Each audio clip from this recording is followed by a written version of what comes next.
Beautiful, beautiful. I think I'm going to pick up the second strand of work that you did, which is to me very early in your career, which is you probably ran one of the largest e-commerce panels, right? And when e-commerce, I don't think was even, I would say it was just at its infancy stage, and you were building an understanding of e-commerce audience.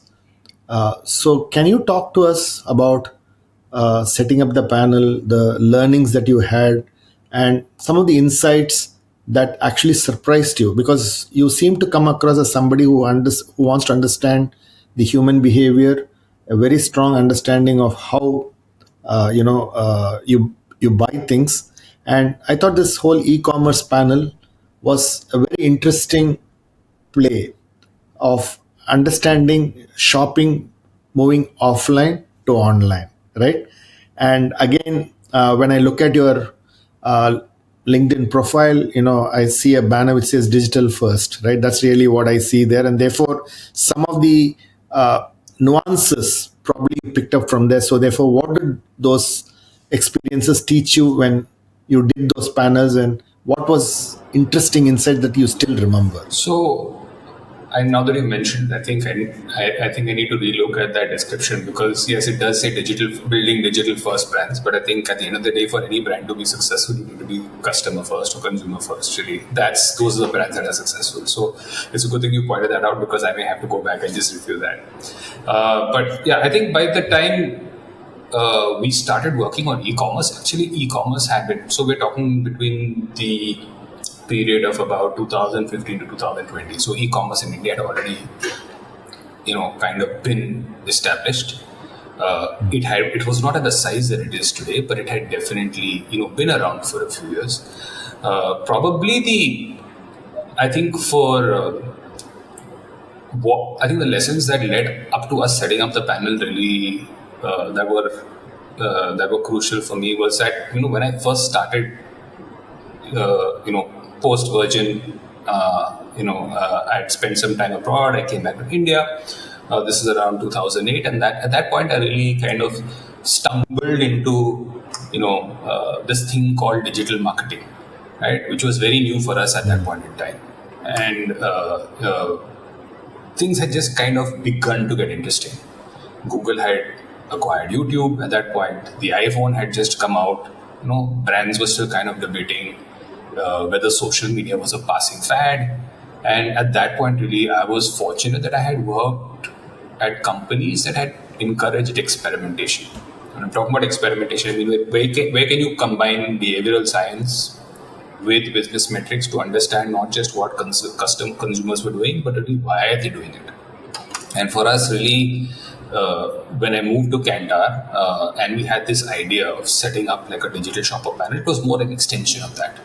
Because one of the challenges that we saw and we identified is that there was a lack of information to brands that were trying to understand the e-commerce landscape.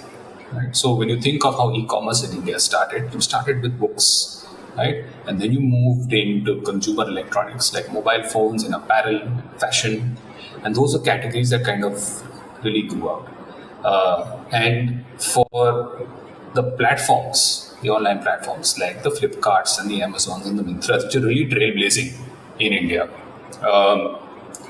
they had access to a lot of data, right? But for brands that were actually selling on those platforms, right, their understanding was limited to the category that they were selling in. And for us, we said, at the end of the day, you're selling to an individual. An individual is making that choice. How can we better help you understand this individual better? And that was the idea that we had. Now, if you look at the way that traditional consumer research is done, especially around shopper panels, it's a very physical face-to-face sort of interaction. So it's not uncommon. Even today in India, some of the largest, most well-established panels will require a person from the company that does the recording and the tabulation Research agents. visiting an individual's household, doing an inventory of all of the items that are there in their household, looking at the bills to figure out where they purchased from, making a record of that in a diary, and then reporting that back. And I think that works well still for a lot of categories, especially household consumption categories. So you don't often change your brand of rice, dal, atta, salt, things like that. So your staples pretty much remains fixed. It helps when you're trying to understand changes in market share from one region to another, whether a new product is penetrating into a category. But we realized e-commerce was moving much, much faster than that.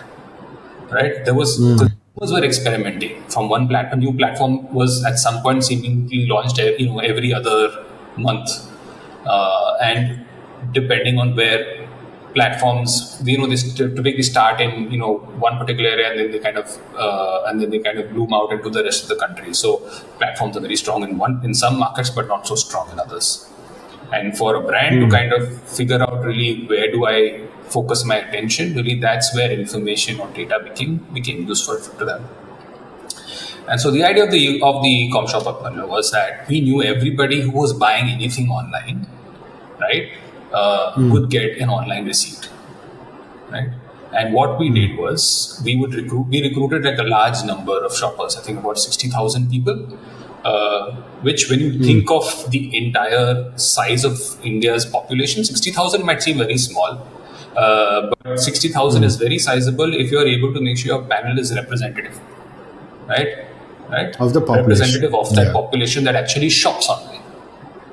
So we were able to recruit, fairly large number of people and get them to share all of their online receipts for us. And we worked with our tech teams to kind of do it and to automate the technology so it never became a physical transaction. So if Akhil was buying something off of Amazon or Flipkart or any other platform, I didn't have to forward it, right, back to the partner that we were working with. It was simply done automatically.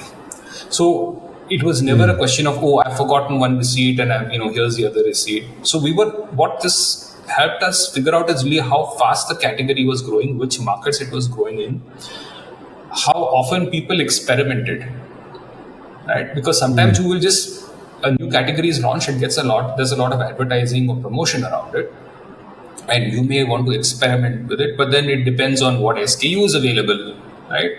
Say something like groceries, right? What kind of today we're in the age of a Zepto and a Blinkit, where everything comes in 10 minutes, and we're used to that, especially in the large cities, right? But at that point, really, the idea of of buying groceries online, when I could go downstairs to the Kirana store and do the same thing, okay, was a significant shift.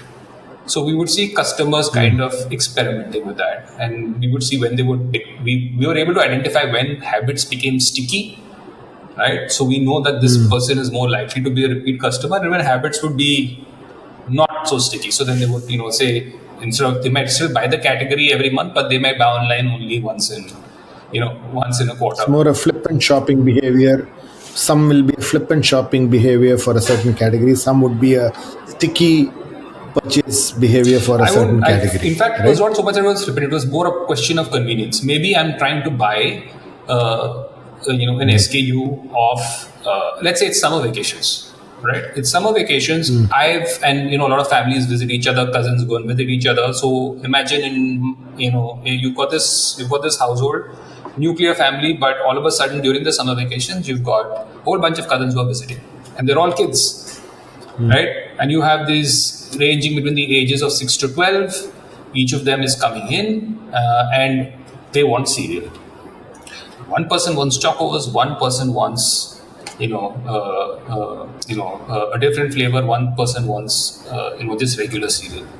All of a sudden now if you go down to the local Kirana store, they might not stock everything that you want, right? So how does how does the person in the household kind of make that decision? It's like, okay, fine, I know people are coming in, I want to stock up before these kids come in, because kids are always hungry, it's summer vacation, they're going to be playing around all the time, they might want a snack.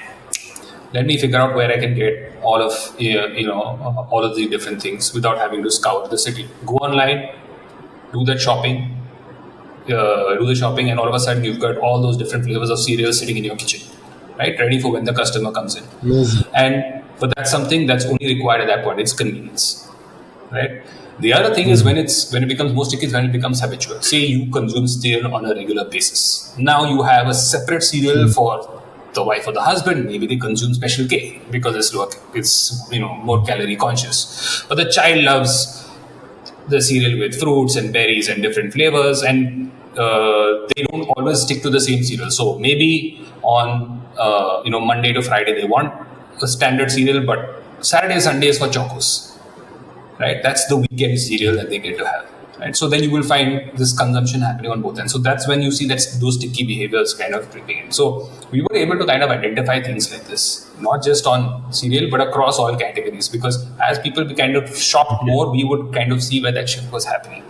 And it would allow us to kind of figure out what habits were creating that stickiness and what habits were not. So you were able to build out personas, different cities behaving differently, different kinds of households, having different uh, e-shopping patterns. So it's almost like a shopper marketing equivalent, but you're doing it on a e-commerce audience, right? That's really the probably the early phases of how you went Yeah, out and built that this panel. was really early days for us. I think today the kind of data that's available is very different. Like I said, we're talking about 10 years ago. So the landscape was different, but at that point, yeah, it was very interesting information to have. And really, for us, it was about Amazing. understanding what is driving that decision. Because data tells you one thing. Data tells you why people are buying. It doesn't necessarily tell you why they are buying it, right? And for us, it was Yeah. about being able to marry both, right? How can I figure out not just what the consumption pattern is, but what's influencing that consumption pattern?